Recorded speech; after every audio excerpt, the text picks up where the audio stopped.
When you think fall in the Pine Barrens, one of the first things that comes to most people's minds, besides the forest changing color, is cranberries. Nestled within thousands of acres of state forest, When you get that sun gleaming on them, it's just, you can see it from miles and miles away. is a tradition nearly 200 years old. My first ancestor acquired it and was here back in 1829. Samuel Moore III is the 6th generation to run Moore's Meadow Cranberry and Blueberry Farm in Tabernacle, New Jersey. There's not a better place in New Jersey, in my opinion, to be a farmer here in the Pine Barrens. You got to be a good steward of the land. As the land signals a change in season, so do the crops. This is the Super Bowl, the World Series, the Christmas of the year that everyone looks forward to. The cranberries that you see here will end up on Thanksgiving tables across the country, but the work it takes to get them harvested happens all year long. A lot of folks think that farming, we just plant them and pick them and go on vacation the rest of the year, but there's a lot of worrying to get it to this point, and everybody says you can't worry, but when it's your livelihood to make a living to survive the next year, you will worry a lot.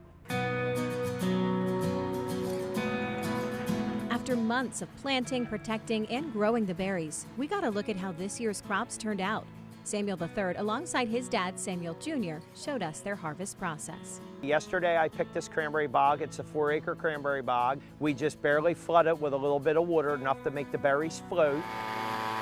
We use backpack leaf blowers to blow them off the edge.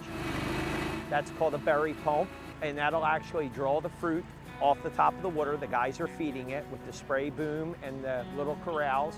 We'll get the cranberry leaves out. They go into the dump truck. It'll go to Ocean Spray, where they weigh the truck, sample it. From there, Ocean Spray processes and packages the berries to make the products you buy off the shelf. A lot of these berries you see here, it's juice, sauce, craisins.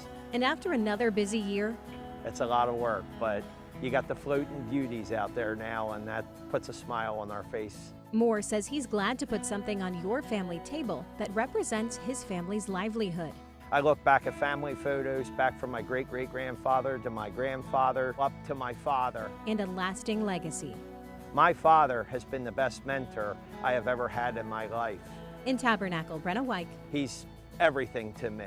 NBC 10 News.